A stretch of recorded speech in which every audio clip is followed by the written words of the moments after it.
My question is, umuntu bagiye basesera bakinjira bagashaka umuntu wese uri kuri pano cyangwa umuntu wese ugaragara hariya mu basore mu bahanzi dufite mu Rwanda bakomeye, turaza gufata urugero nka Bruce Melody, dufate The Ben, abantu benshi bashaka ntibababone, wakoresheje imbaraga zo kubashaka. Ni gute wisanze aba bantu ushobora kugenda ukabinjira bose ugahita bakuru ukabashimuta aya masaha mukamukorana indirimbo muri ubu buryo nyuma y'imyaka 3 yinjiye muri muzika? Kuza mu bintu byanjye ntabwo byigeze bingora cyane kuko wenda kamera wenda kuri Bruce Melody uyu munsi hari amani ni benshi, rero nk'iyo nagendaga akenshi kubasaba kuko akenshi ngengere nitwaje project nyine nkamwumvisha nkavuga mfite iki nifuza ko wenda like uzamo mfasha ari bishoboka.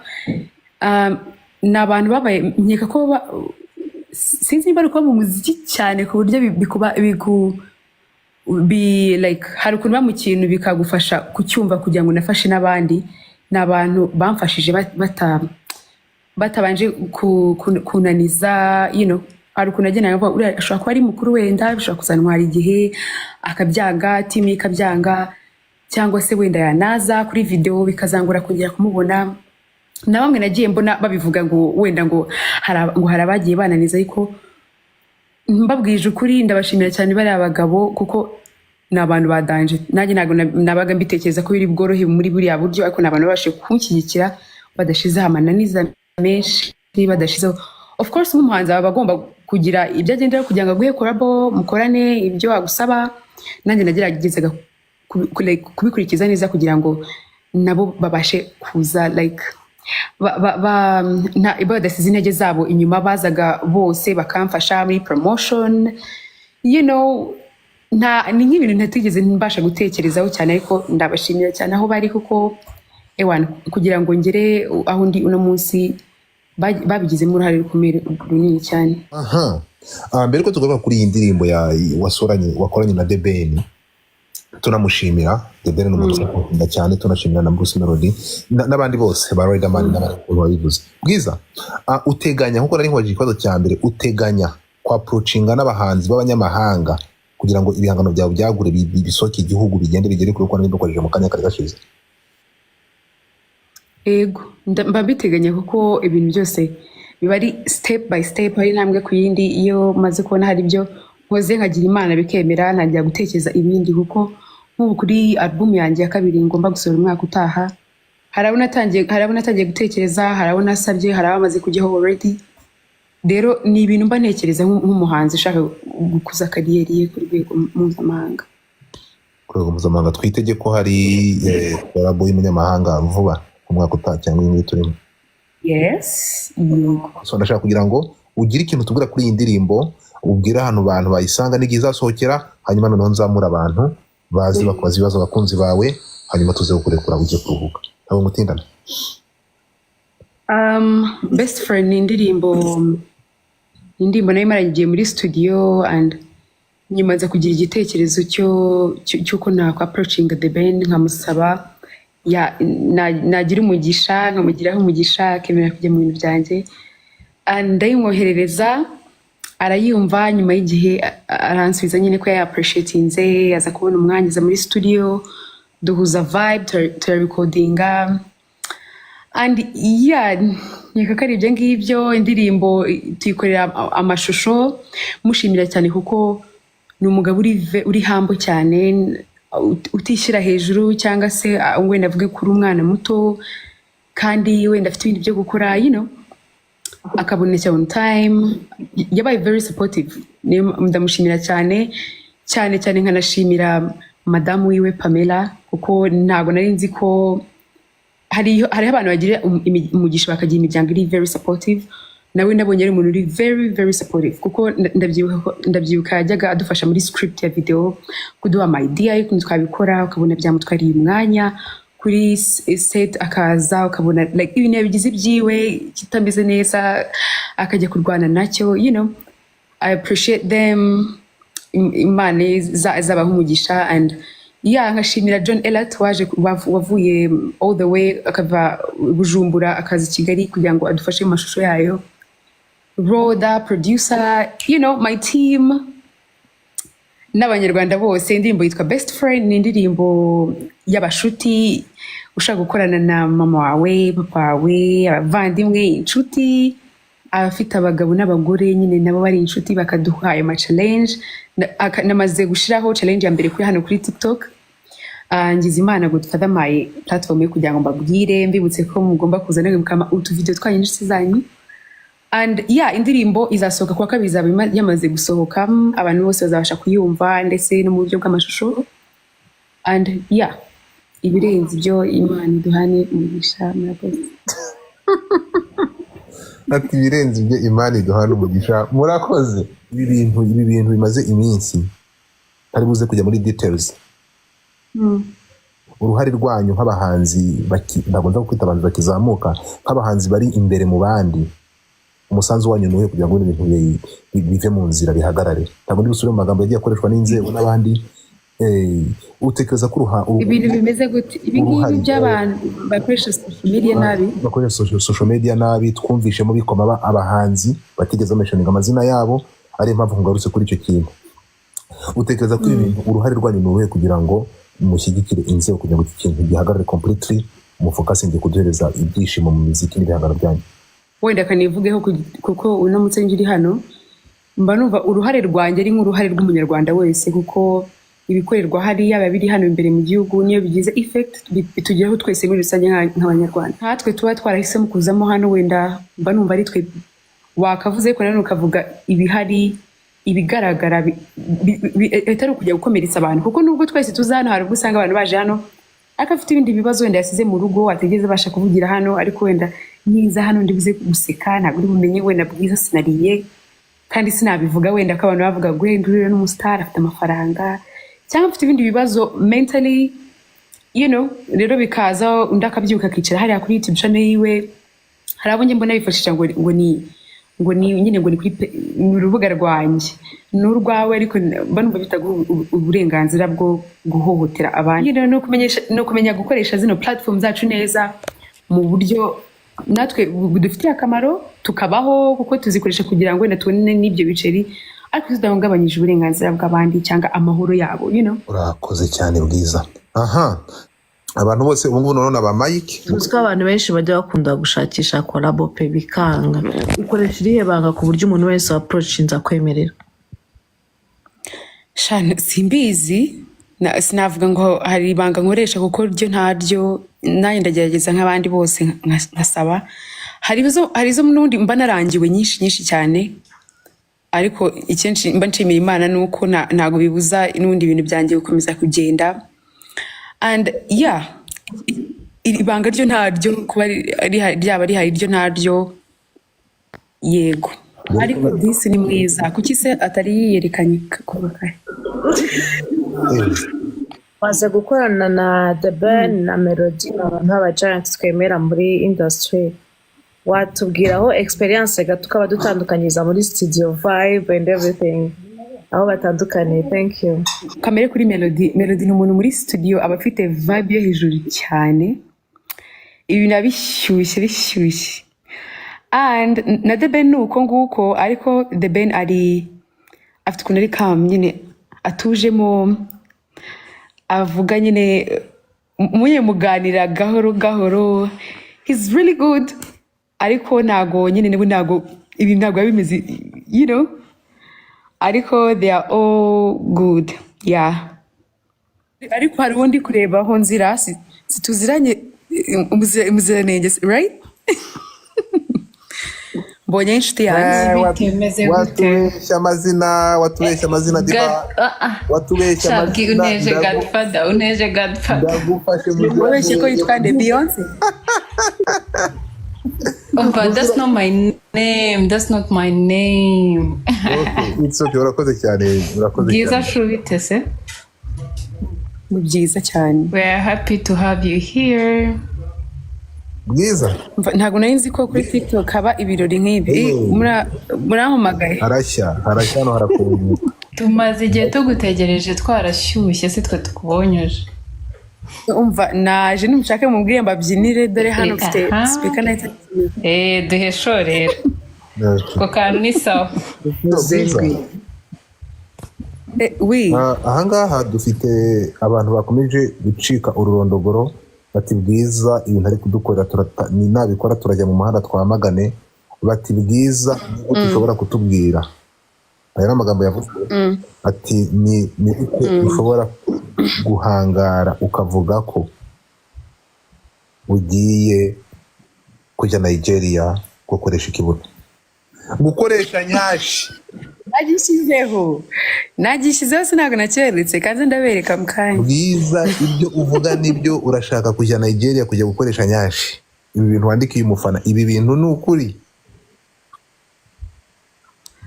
Rero nka byandi warombaje mu kanya by'abantu bagenda kuri social platforms zabo bakagenda yenda kuzikoresha mu buryo ahari gusebya nk'abandi cyangwa bufite ukuntu bubavugaho, ariko sinzi niba bari kujokinga cyangwa ari nk'ibintu baba bakomeje, akumva mbyemba mbona rimwe na rimwe ari nka body shaming, gushiraho pressure abana b'abakobwa ngo kumva ko atari enough, nyine gutuma confidence yiwe yose ishira, akumva ko ngo ntago afite amabuno manini, ngo ntago ngafite amabere manini, si mwiza, nyine bakabashiraho iyo pressure yo kumva ko batari enough, abandi hari icyo babarushije. Kandi mu by'ukuri nta hantu uzajya gusaba akazi ngo bakubwiye ngo genda uzagaruke ufite amabuno manini. Nta hantu muri career yanjye bari banyima akazi ngo ntago nyafite, nta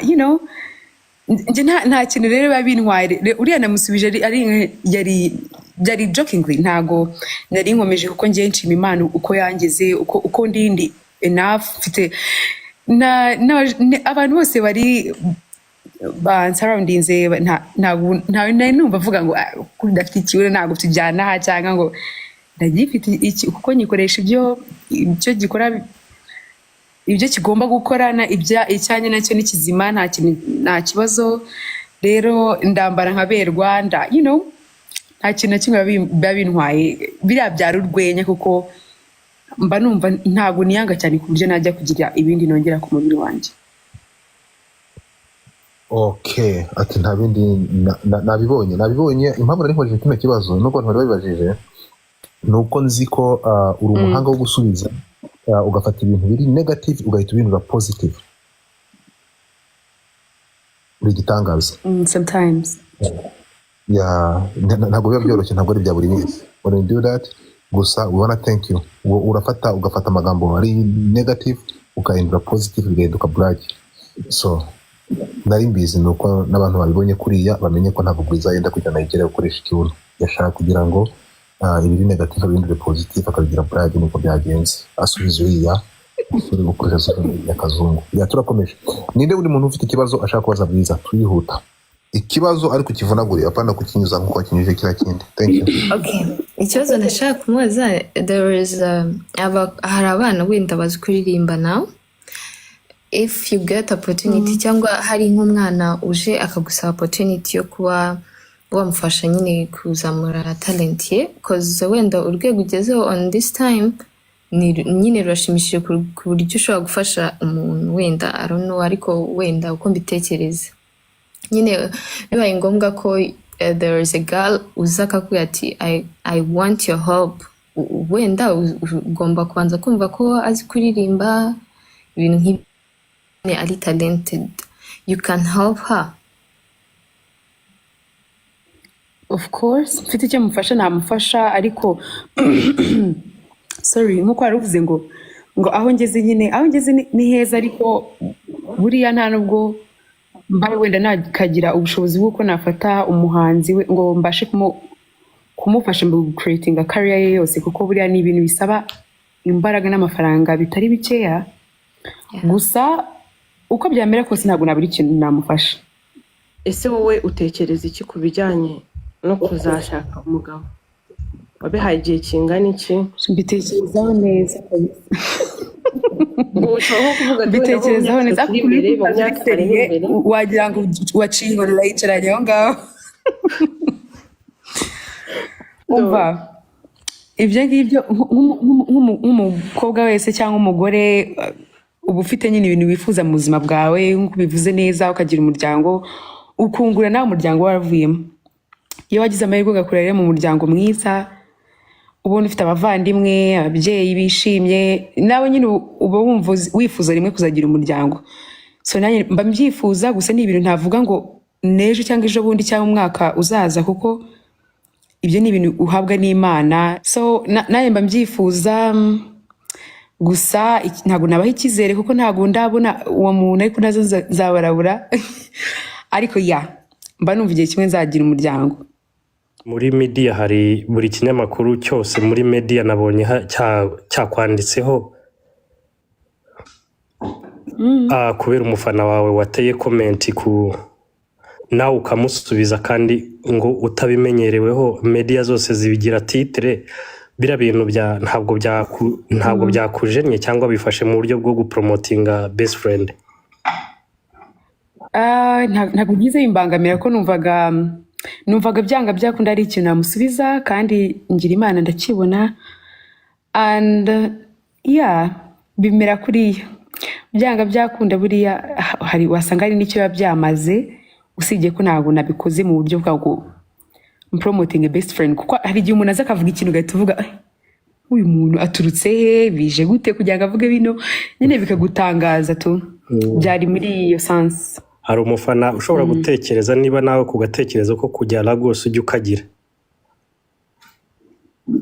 kereka gutembera no gukora imiziki, naho biriya ndikunda kandi nyuzwe n'uburyo Imana iyandemye. Rero no, uriya ntago ari njyewe. Nk'umukobwa mwiza cyane ukiri mutoya ufite fame, ni gute uhandoringa pressure y'abasore bakwaproachinga niba ihari? Muzabansubirize. Uraba ntabo abo mfite baba ari inshuti zanjye, abenshi tuba tuziranye, abandi wapi, kereka nimba duhurira mu nzira nabwo bakabura uko babimbwira. Okay. Ese hano ko hari kuza abakobwa benshi hano kuri TikTok n'abasore baba Kagame ni Salomo. Aragusaba kuzamura abasore Bwiza, ibintu by'abakobwa gusa. Ndaje mbagushakira sweetheart, I'm going to do it. cyangwa nimwe ba Godfather yahoza bimbwira ngo afite abakobwa benshi nane ndumiwe. Ese hano ko hari kuza abakobwa benshi hano kuri TikTok n'abasore baba Kagame ni Salomo. Aragusaba kuzamura abasore Bwiza, ibintu by'abakobwa gusa. Ndaje mbagushakira sweetheart, I'm going to do it. cyangwa nimwe ba Godfather yahoza bimbwira ngo afite abakobwa benshi nane ndumiwe. Ndashaka kubaza Bwiza, arabizi ko ari mwiza? Ihabwe niya nk'uko bimbwiye mba n'umunsekeje cyane. Nese urabizi cyangwa uba wumva abantu bagufera? Mbona ari injuga z'abantu, kwa n'umuntu uri kinabwiye hagati wango ngo uri mwiza, useka neza byahe. Yabuze uko kuva iruhande wagenda. Oya, uri mwiza, like uri mwiza nyine ukuntu umeze, ukuntu usa, uri mwiza. Urakoze mwana wanjye. Iri kuvugira amawe uko ni brother ari kuvuga ngo Grace ni Bwiza umuhanzi te ni Grace arakubwira ngo ni Bwiza mwana wanjye kandi mungana. Sinzi impamvu ibyo nijya nibagirwa nkabwira abantu benshi. Kuba icyamamare ubihandoringa gute ku buryo utisanga wenda byakugizeho efe ugasanga umeze nk'abakobwa tubona hano hanze kunoba? Iyo umuntu afite izina urabizi ukuntu ahita amera, kwiyandarika n'ibiki byose, ubihandoringa gute? Kuba icyamamare rero, kuri iki kibazo warumbajije, hari igihe umuntu mu buzima bwe afite intego nyinshi cyane z'ubuzima bwe aba yarasetinze, yumva ashaka kuzageraho, uburyo ashaka kubamo. Rero ibyo ngibyo buri gihe mbyibutse biri mu bintu bimfasha kwibuka aho navuye, kwibuka aho ngeze naho nshaka kujya, kuko nabyitwayemo neza birashira byose ukibagirwa ko ugeze no kubigira, bikarangira n'icyo bikuyemo ntacyo bikumariye. Akenshi rero ngiye usanga ngerageza kwibalansinga, nkakora ibyo nkora, nkataha, nkaryama, nasanga iwacu bahari nkicara nkatera story na papa na mama, umunsi wanjye nkaryama bugacya, nkasura inshuti y'abavandimwe, n'aba mfite studio nkaba ndi mu rugo. you know, ubuzima bwanjye bukagenda gutyo. Nkeka ko ibyo ngibyo buriya no kuba kugira imana ukaba ufite ababyeyi mukiri kumwe mu bana nabyo biri mu bintu birya bidufasha cyane nkatwe nk'urubyiruko like ntitwirare nyine ntujye outside wumve ko ubuzima bwawe ariho bugomba kuba buri, ukumva ko ugomba kuba uri mu rugo amasaha ya n'aya utari mu kazi, you know.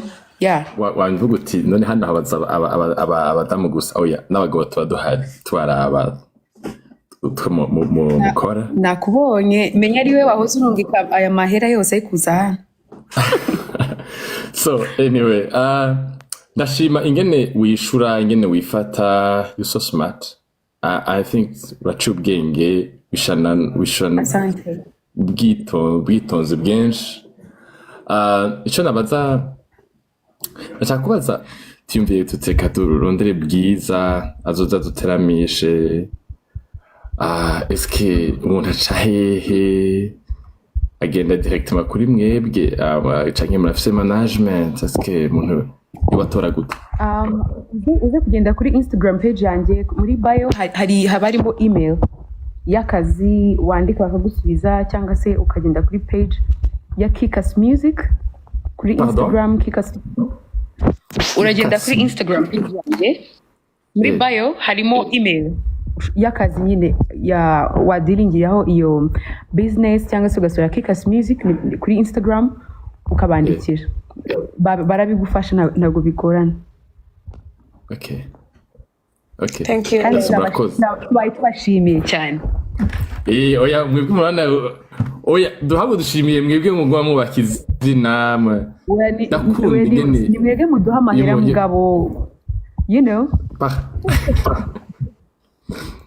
Murakoze cyane cyacho kibazo newe. Merci. Yeah, I love you. That's why. Oh, thank you. Yeah, nta kibazo mfite. I just want to say ko urakunzwe.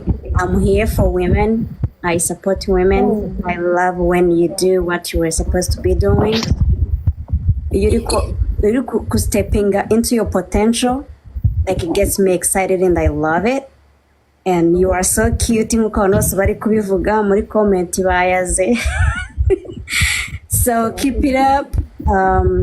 Me personally nabonye nyine trend mu gihe cy'amatora. I was excited to see that lady. So yeah, you did it, girl. Okay. Thank you. So muta ntuze yarangije kuvuga. Yego nibwo akirangiza reka tumumama. Namanuke kabano zamuka kabano ntabwo uri kumubona. Kabano namuha invitation kuva kare kabisa namuka. Okay, niba tayifata twagiye nazamuke hano twihute. Who is next? Clarisse. Niba warangije tanga umwanya. Yeah. Bwiza wonye ko abasore nabakuzaniye sheri. Bwiza fungura mic yawe. Ndi kubona uri kumbaza ngo nimba nzi Baltazari ngo namuvuga iki. Oya comment zireke. Elvis icara ahantu hamwe. Elvis Karimba funga mic yawe. Elvis icara ahantu hamwe ureke gutembera ufungure mic yawe ubaze ikibazo cyawe. Open your mic. Okay, murakoze. Nitwa Clevis ni mu gihugu cy'Urusiya. Yego. Mu Burusiya ntabwo ari hose. Uri amahoro wowe. Yego. So Bwiza ntabwo ari ubwa mbere nge ngubonye, nkuzi ku Gisozi ku mukobwa bita Olive ukina volley mwigaga iyereka.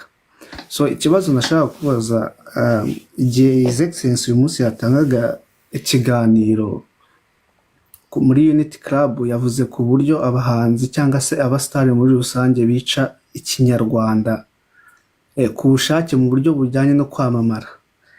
Ese umuntu wenda uri muri urwo ruhando cyangwa se uri muri entertainment, icyo kintu urakivugaho iki? Ese koko birahari? Ese abanyarwanda bakwitege hehe mu minsi iri imbere, mu myaka nk'itanu iri imbere, kubera ko uri kugaragaza achievement zikomeye? Murakoze. Urakoze nawe. Ibyo kunyitega mu myaka ingahe sinzi niba waje uri utinze, kuko twaze tubivuga naho nago dufata biri buyazo bambaje bwa mbere na high vision yanjye. and byo his excellency yakomojeho by'aba abastar bica ururimi rw'ikinyarwanda babigambiriye ahari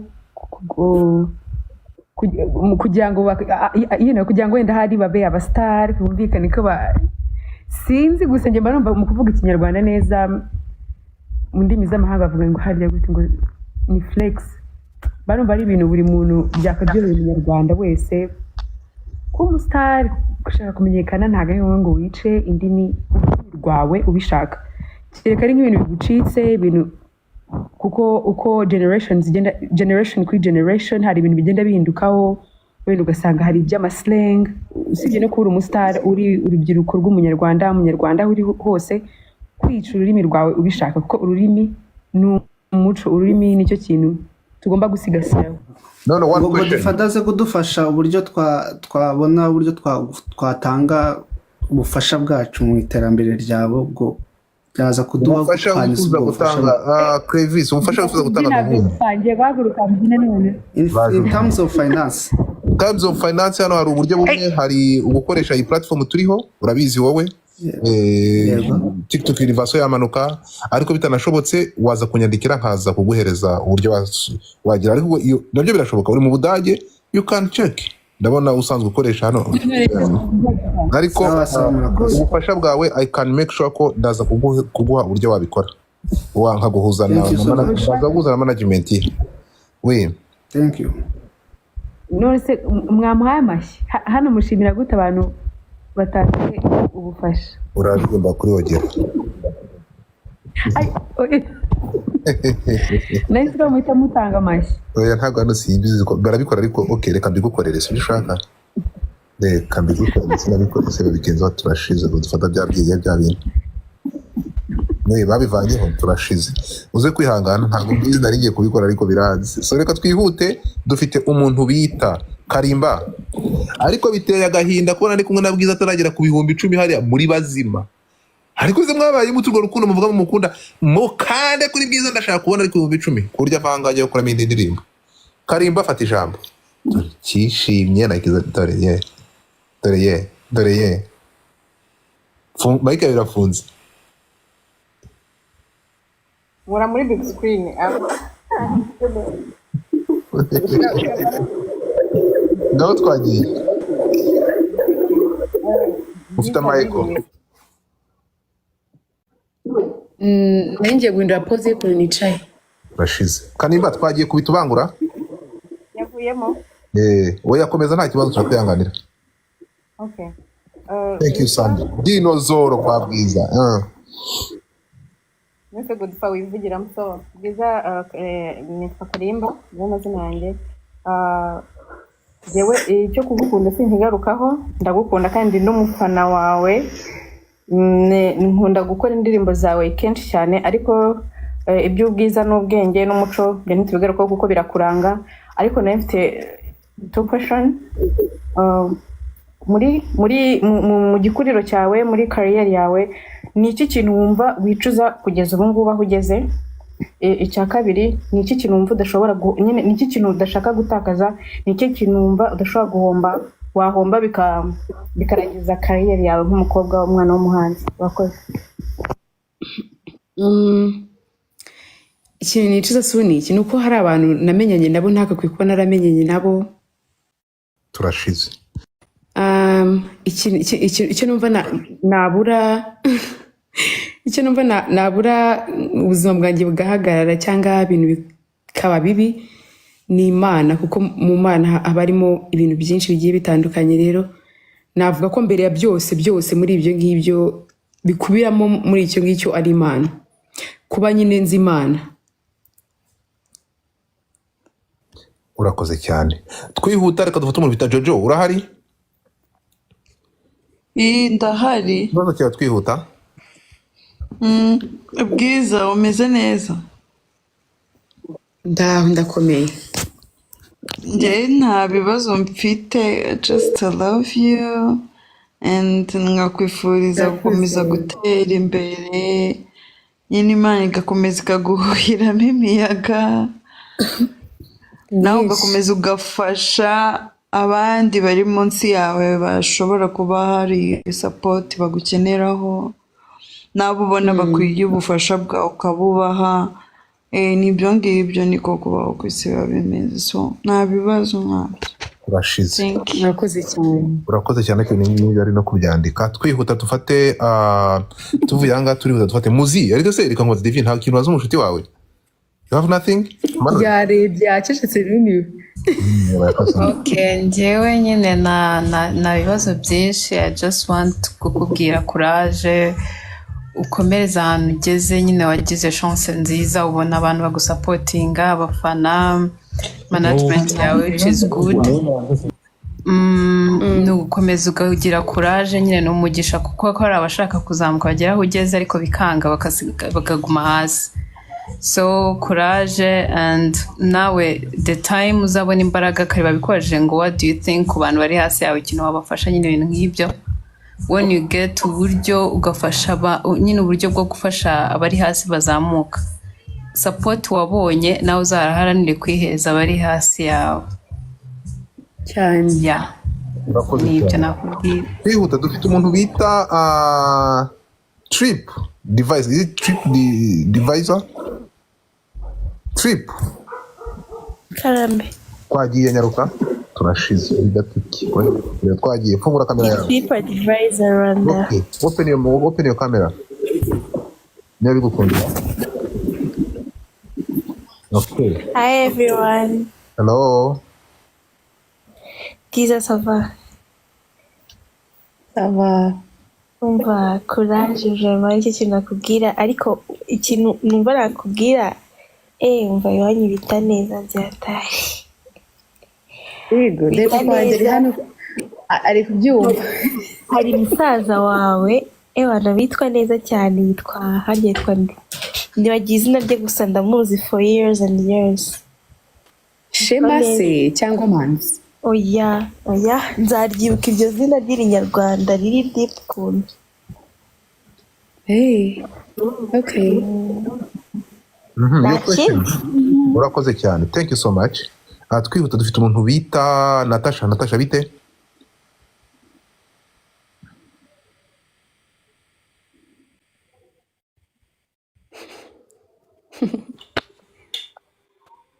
Natasha uranyuma? Natasha open your mic. Hanyuma Safari funga mic yawe. Safari nyuma hafi mute your mic. Twagiye. Natasha uranyumva?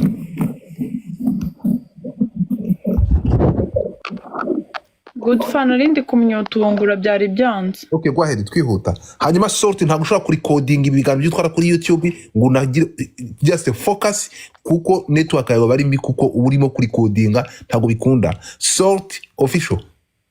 Bastedi niwe uza gukurikira. Twagiye Natasha. Bunga mic yawe ibyo kuri codinga ntabwo uza kuvuga ngo bikunde. Natasha twagiye ikibazo cyawe. Ikibazo nshaka kubaza Bwiza. Yego. Njya numva bavuga ngo afite umwana, koko ufite umwana bwe? Turashize. Umwana abana bundi bagira benshi nikundira ab'inshuti zanjye, ariko uwanjye kumubyara ko ntabwo ndabyara. Gusa nimugira nzagaruka mubwire. Ikindi courage, turagukunda, umva indirimbo zawe iyo nzumvishije kabisa umva sinzi. Umbe ngo ubu ngubu niwe mukobwa mfana mu Rwanda. Courage, ukomerezaho uburyo wambara ukikwiza, uburyo utitukuje twese bikara twanze kuba proud yabyo. Nukuri uri umuntu w'intwari kabisa kuba umunyarwandakazi ukaba waranze kwihindura, wambara neza, indirimbo zawe ziba zirimo message nzima zagira ikintu zifasha umuntu. Nubwo nanjye nkunda kuririmba byanze, ariko umunsi umwe nibikunda umuntu wa mbere nzaba nkeneye collab ye ni wowe. Ndayikwemereye, uzambwira uzanyibutse. Yes we. Mwana we batisivuyemo ndapfuye Bwiza, thank you so much. Oya nigumemo kugira ngo uzabe ukiri buzima uzanyibutse we gusa. Reka nze nkwandikira we, reka mumeke neza ndumva umutima ugiye guhagarara. Natasha ndapfuye birarangiye imana iguha umugisha ye baba we muramuke nta kintu nabasha kongera kuvuga ndapfuye kankwandikire guma aho ngaho gatoya we nani ndaje gatoya nkwereke twihuta tugende sort twagiye ikibazo cyawe yanjye ikibazo cyanjye Bwiza ntago ndi bujye kure cyane ndamubaza kuri project agiye gusohora mu minsi igiye kuza we na The Ben. Urabona The Ben ejo bundi kwa kabiri The Ben ni umuhanzi mwiza nawe uri umuhanzi mwiza ariko abahanzi benshi cyane cyane wenda nakwibanda ku gitsina gore bashobora kuba ari abantu bashobora kuba bavuga yuko bakwifuza kurabo ya The Ben. Si igitsina gore gusa hano mu Rwanda n'abantu benshi bifuza kurabo ya The Ben. We byagenze gute kugira ngo uhuze na The Ben communication kuba mwakorana project ikaba yaraninga ejo bundi tukaba tugiye kuyibona? Ese habayeho kugorana ninde wa approachinze undi ni we wa approachinze cyane wo kwa approachinze? Mana yanjye nabisuyemo hejuru kabisa iki kibazo bakimbajije kandi yagisobanuye. Nari ntarazi ubwo niyo mpamvu. Gusa okay. Nkufashe wenda nabicamo gakeya ninjye namusabye ko yampa support kuri projet yanjye arabyemera ntabagoranye ibintu byose byarihuse biba mu gihe gito and indirimbo zasohoka kwa kabiri. Ni icyo abantu bakwitega muri no ndirimbo Bwiza ni icyo abantu bakwitegamo nk'abakunzi bawe bagukurikirana umunsi ku munsi? Nuko indirimbo nziza yongera guhuza ubushiti bw'abantu irimo like we have to appreciate our friends tukaba appreciating tukibafite bagihari tukabereka urukundo niyo mpamvu twabaririmbiye turimbira inshuti muri rusange niyo message. All right. Okay, fresh sana kabisa. Thank you so much. Mukomeze mucane kandi abantu mutakinge ndabona tugeze ku 140 mugire mukore ibintu bifatika. Aha twihuta hanga twihuta undi muntu ukurikiraho. Elisa urahari? Elisa, are you there? Yes, I'm here. Twihuta. Ndashaka Bwiza ku 10,000 mutegereje iki? Ubu mwakaze kuri ahubwo mukanya ngiye kugenda mukanya ngiye kubacika. Nsigaranye abantu bakeya Bwiza ndaje mukanya nkure kuri. Twagiye Elisa twihuta nsigaranye abantu bane gusa bonyine. Bwiza umeze ute? Ndakomeye cyane. Imana ishimwe kuba mbonanye nawe amaso ntabwo ari amaso kandi kuba nkubonye. Ko ntari kuri wase. Sorry, I can't come on camera right now. So njye ntabwo mfite request ni request nshaka gusaba. Watwemerera like 1 week rimwe mu byumweru na bibiri kajya hano kuri TikTok tuvugisha n'abakunzi bawe. Bashize. Ahubwo ndi kubona ari byiza nzagaruka. Muri kino cyumweru ngomba kugaruka. Nzababwira. Thank you so much. That's all right. That's what I needed. Ngaho manu kugenda ukora ibitangaza nk'ibyo dusanzwe tukuziho. Aga promoter ongera requesting. Aga promoter twihuta dufite umuntu wita Safari Nyubaha urahari? Safari urahari? Ndahari Godfather. Ubitubangura amasegonda 30 yonyine. So kubera impamvu z'akazi ndimo ntabwo nashiraho kamera ntabwo byahaye. Nemerera ariko nabibonye ndabizi wose kuri gitatu twagiye. Bwiza ikintu cya mbere mbanje nagushimira. Urakomeye ariko ntabwo wikomeza kandi ngushimiye ukuntu wara wicisha bugufi. Nayo ni impano ikurimo kabisa. Ikibazo cyanjye nakibajije ndi hasi mu gishanga ndandika ariko ntago nasubijwe niyo mpamvu mbise nzamuka kugira ngo kibaze ndi kuri pano. Tumenyereye yuko impano yo kuririmba hari igihe uvuka mu muryango ugasanga muri family yanyu hari umuntu wakurikije kuririmba wari urimo eiza mu babyeyi bawe cyangwa se mu gisekuru cyawe. Naba nakubazaga mu mpano yo kuririmba mu gisekuru cyawe cyangwa muri family hari umuntu wabikurikije cyangwa ni wowe wenyine mu family yanyu ufite iyo mpano? Murakoze. Abana bikurikijeho barahari ni benshi twese iwacu dukunda kuririmba ariko cyane navuga ko nabikuye wenda nko kuri jajja wanjye na papa wanjye na mama wanjye ni umuririmbyi na basaza banjye buriya basaza banjye bo bajya banamfasha kongeramo amajwi mu ndirimbo nko muri studio and yeah iwacu twese turaririmba. Nzabereka jajja wanjye ejo nzajya kumusura kugira ngo dufatane aga challenge ka best friend, nzamubereka mbere ko nawe aratwika. urakoze cyane. Twihuta, thank you so much Bwiza. Twihuta abantu mwamaze kuvuga ni mu maruka rwose mwagiye mujye gukunda pana. Noneho saha mwabane Bwiza murashaka kwifatanya nawe mwazamutse reka so gufata amapoze. Twagiye Karisa urahari? Karisa rimwe, Karisa kabiri, Karisa manuka. I have no time for ntabwo tumwanya questinga. Twagiye tumuntu aga promoter. Elisa, thank you so much for blessing Bwiza. Aga promoter package yose. Twihuta. Aneti zamuka. Aneti where you are? Twihuta. Aga. Oh. What's up? Bwiza muraho? Aho neza. Turabafara guturuka i Nyamagabe. Anyway, ngiye cyo bafite. Ni ikibazo kimwe cyonyine. Ikibazo cya mbere mfite reka mbaze kimwe ibintu mbise bajije.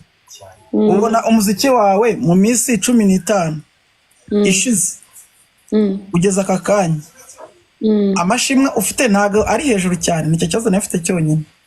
Araremereye araremereye kuko nta kuntu nawe mfitanye indirimbo na Tiger B the band ngo sime mfite amashimwe aremereye kuko ni inzozi zabaye impamo. Rero amashimwe yanjye araremereye cyane. Nicyo kibazo nafite cyonyine, murakoze kamanuke. Thank you Aga. Anyambwira Bwiza ko mukunda byonyine n'ikibazo kimwe numva ko birahagije kangende. Thank you big man. Twihuta reka dufite umuntu bita hano Aneti bite? Father. Bwiza bite sheri? Ni byiza cyane. First of all nishimiye kukubona hano. Ni iby'agaciro kuri twebwe. Icyo nashaka kubwira ni uko uri umukobwa mwiza. Nkunda igikara cyawe. I like the way utigeze uhindura skin yawe. Ukomereza aho ngaho, ndabikunda birandyohera. Ikindi uri umukobwa wiyubaha. Uri umukobwa ufite impano. So ikibazo nashaka kukubaza, ese Bwiza wundi uvuye mu muziki Aneti Bwiza agiye he? Ndamutwaye se Mwemuretse gato Bwiza neza. Amubaza ese akurikije ubushobozi afite cyangwa se support afite ni iki yafasha umuhanzi uri hasi ukeneye support yiwe? Ariko barabizi ko nawe ari kuri umuhanzi, nizeye ko ubabanje kubaririmbira. Yego barabizi. Ubushobozi mfite rero nahoze mbibabwira, any support nagerageza kumushyigikira, ariko nkuko nawe ubizi ino industry isaba amafaranga menshi kugira ngo ubashe gufata umuhanzi muto abashe kugira ku nzozi nini wenda yahoze agira, bisaba ibintu byinshi cyane. Rero nkanjye nagerageza ariko nta bihambaye nashobora kumukorera bitewe kuko nanjye hari aho numva nshaka kugira ngo nzabone ubushobozi bufata ikiganza nkahereza abandi wenda nasize mu nzira barumuna banjye ariko ubu ngubu mba numva nk'ikintu nyerekeje nk'ikintu nakora gihambaye ni nko kukwereka nk'inzira ijya kuri studio nkagushaka producer wenda nimba ari n'ibishoboka tukaba twanaririmbana, ariko iyo bigeze mu mafaranga ingira ubwoba mana yanjye kuko money ni hatari kwe. Okay. Nitwa Kendo Music, ndi umu upcoming artist. So I know you my guy. Music. Thank you. Kwa muziki yawe big time. Nagerageje gutanga nyine kuba nawe uburyo twakorana, ariko ibintu bigoye nkuko wari ubivuze. Ikibazo cyanjye ndibaza ngo wenda warusobanuye ko nyine biba bigoye, birumvikana kandi ni ibintu byumvikana, ariko se birasaba iki? N'ubushobozi bisaba kugira ngo wenda umuntu abe yakorana na Bwiza ari umu upcoming artist? Kubera impamvu mbibajije, nge ibaze ko hari umuntu wanyemereye arambwira uti nge nkunda Bwiza, ikindi nkunda music yawe Kendo, nubwo wenda turagera kure, ndifuza ko wakorana na Bwiza, ndifuza kukwishurira everything ikintu cyose cyashoboka kugira ngo ube wakorana na Bwiza. So impamvu yabyifuje nuko wenda gukunda, nuko nanjye nkunda, anabizi ko nanjye ngukunda, nkunda imiziki yawe big time. So birasaba iki kugira ngo umuntu abe yakorana nawe aramutse none afite n'umuntu wa handlinga iyo situation y'amafaranga? Okay. Rega buriya ntago amafaranga buri gihe aba ariyo yakagombye kuza mu bintu byacu. Sometimes aribwo tubikorera ubuvandimwe, ubucuti, cyangwa kuva ikintu ni cyiza ukavuga why not nakorana n'uyu muntu, cyangwa kumva umugomba support. Rero I think you have my number, cyangwa ntago wayibura. Yego. Wangiraho ibyo twayivugana kuko you know I appreciate your talent, appreciate your music, you're really good, so we can do something maybe. Okay. I'll go try. Nonoze kuturirimbira ku ndirimbo ivuga ngo narinze ko urukundo ari rwo ruzayobora ngaranye umutunzi nibyo bifashe. Aze kuyiririmba cyangwa urasiririmba? Waririmbiye se? Urakoze cyane ahubwo. Urakoze cyane, twihuta reka dufate ndatekereza hari abo ngabo. Holy right uranyumva? Holy right uranyumva? Go ahead, kubitubangura ikibazo cyawe ukomeje kwestinga nanze kugera abadiaspora. Nanjye nashaka kubwira Bwiza ndamukunda cyane kandi umufana wiwe. Urakoze cyane. Yego. Okay. All right, thank you so much. Bwiza. Reka mushimire. Icumi bitaruzira gupfa. Ibihumbi 10 ariko se bategereje iki? Hari umuntu agwe gutema indege. Harabura ariko se muri ibihumbi 10 ndabishaka. My friend. Yego nkambwiye ko ari amafaranga. Abizi. Ntabyo narinzi. Koza kugusobanurira. Hasi ndashaka mukore kuri Bwiza ariko se mwamwa ubu habuze umuntu manura n'indege kweri. Habuze umuntu ugira gutya agakora ikintu cyadanje mu bitemo, hanyuma noneho tugane ku musozo. Mutegereje iki? Mbega aba diaspora banje muri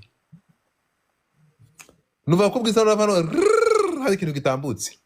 My people recharge. Turashize. Okay Bwiza, urongeye dusubire muri indirimbo ho gato ku bantu baje nyuma bayumve. Batangiye kumuha amahoro, batangiye kumuha intagaraso ryo ndagirane. Nanjye ndabaha impano ndi bubereke inshuti yanjye. Urabeshye. Inshuti yanjye tubana hano.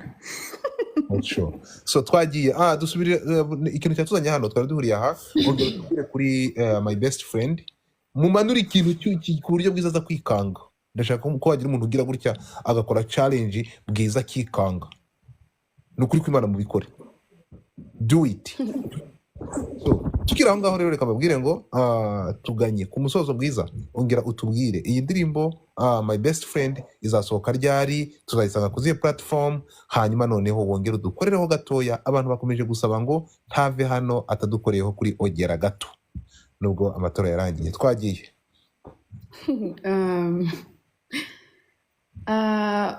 Best friend indirimbo yanjye nshyashya, uno munsi nasohoye teaser yayo ndi kumwe na The Ben. N'indirimbo izasohoka kuwa 2, ariko hano kuri TikTok nabonye muyikoresha muri benshi kandi muri abantu babasirimu basobanutse nk'ibisanzwe. Rero ni ugushaka udu challenge twinshi n'inshuti zanyu. Sound yamaze kugera hano and tugategeza kuwa 2. Ndabizi ko muzishima. Indirimbo nziza ifite amashusho meza n'abantu mukunda and nibyo ngibyo.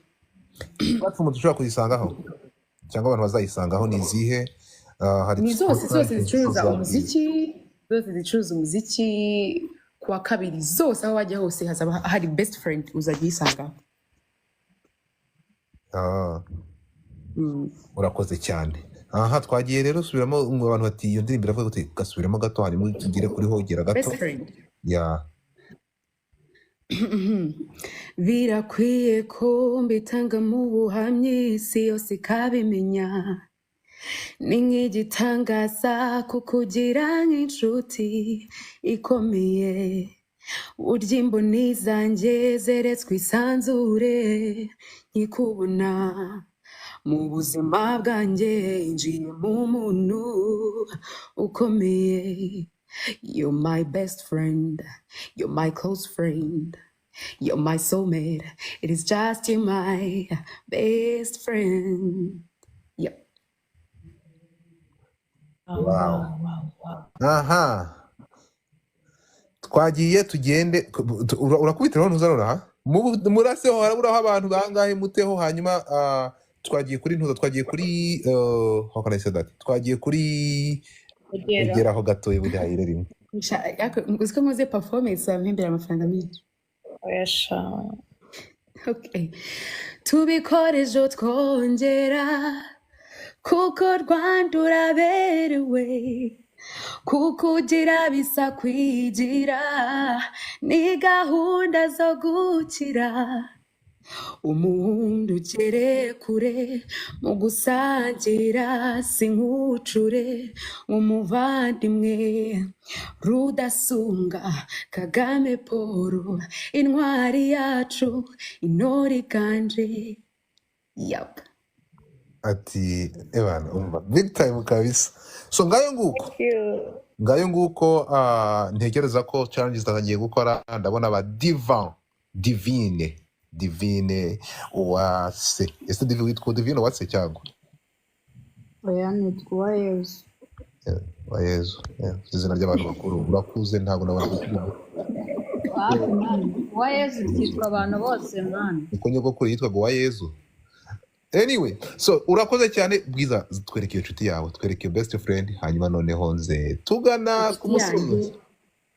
Manzi genda Bwiza, genda umuzane umwana wacu kukome kujya kumuzana, genda umuzane. Yitwa Pony, inshuti yawe yitwa Pony. Urashize Honey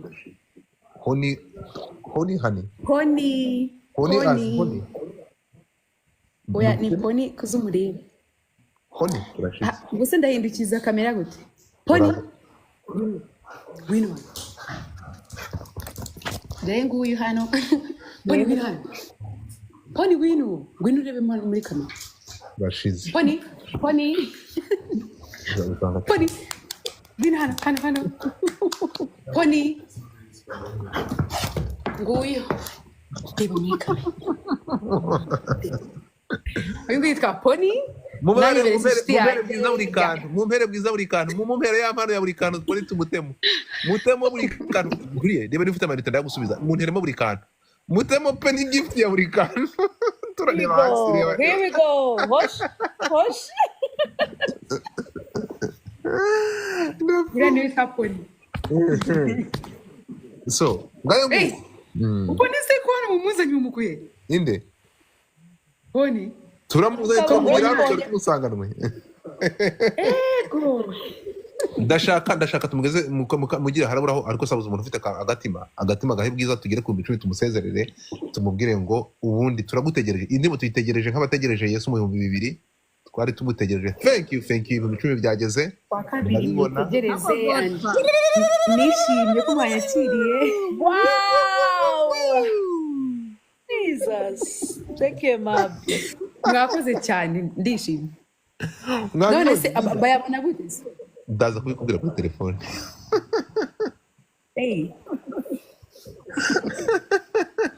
Bwiza ntago wagenda naragusohoza. Fatiraho. Okay. Thank you mama. Neza. Ati umeze neza.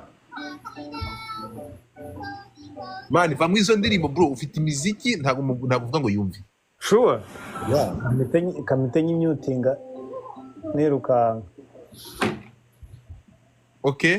Wari ukimuvugisha twagiye kuri tubangura. Yego. Okay, Joboy nakibuze kunyandikira. Bwiza amakuru yawe umeze neza? Meze neza cyane. Honestly like indirimbo zawe ndazikunda so much. Njye nekeza nta ndirimbo ushobora gusohoka ngo mumbire. Yo teta dude yigire hirya bwirwa bwanga tubije hirya urumva ko kandare we. You got people in house. Yeah. Nukuri Imana ijye guha umugisha kandi komerezaho. I love you so much. Thank you so much. Urakoze big mind urafite urusaku. So reka mbashimire. Mwakoze cyane. Challenge zatangiye Bwiza amaze gushyiraho challenge mu kanal mu following. Guys, my people tubikore. Bwiza yatanze icyo afite ni impano n'ibyishimo reka tubisupporting nk'abanyarwanda muri rusange. Yewe n'umuntu utari umunyarwanda wumva ibihangano bya Bwiza please support her. Ngayo mu bantu 720 dufite aha ntekereza ko we can do better to support our sister umuhanzikazi wacu. Ndabona abanyamakuru nabo kuri RBA bakayezu mwamubonye umukobwa wanyu big time. Ni ukuri kw'Imana, let's support her. Ni ibikwiye. Yewe uruhare rwanjye mbandukoze ariko ndibuze no gukomeza. Thank you so much. Twakomeje, so turagushimiye Bwiza. God bless you. Amore y'Imana mani namwe. Okay, bye.